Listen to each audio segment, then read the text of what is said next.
The second type, and remember, kind of the next step kind of builds on the previous one, which is descriptive, is diagnostic.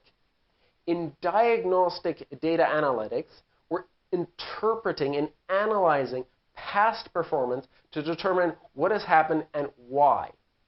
Here, events and performance can be interpreted in diagnostic analytics, for instance, to look for underlying trends, so that's called trend analysis, to analyze cause, something happened, and then the effect, or find out what happened or caused a risk event. It's also to discover correlations. I want you to understand the difference from simply, looking at it for descriptive purposes and actually, looking at it, interpreting it, analyzing the data, and getting something out of it. A trend analysis isn't simply, showing you the different data points. That's descriptive. A trend analysis is looking at past data points to try to understand what's going to happen. We're diagnosing what has happened in the past, what the trend is, upwards, downwards.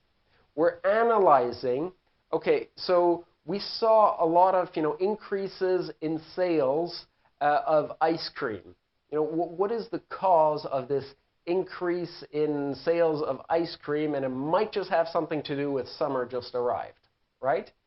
Or finding out, what happened or caused a risk event, or, a correlation is there has been an increase in something. Why? Maybe the correlation is number of sunny days increases ice cream sales.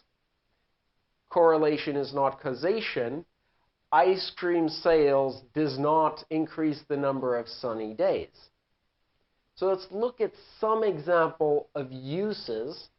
So looking for the root cause of, say, a fraud incident, or this is interesting, the word drill down, drilling down from aggregate information. So, say you have, your whole year information.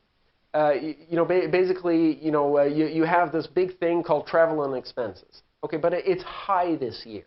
We want to drill down. Okay, let's drill down. Let's just look at employee expenses. Okay, now let's drill down for employee expenses and say, look at employee expenses that involved gifts.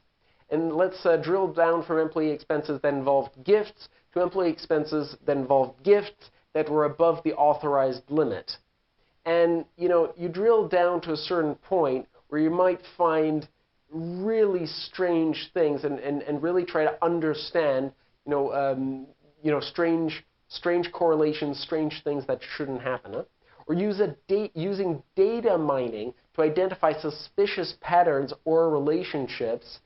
That is to say, to look at large amount of informations along with a certain number of, rules, basically, to identify different things or, that might be surprising given the context.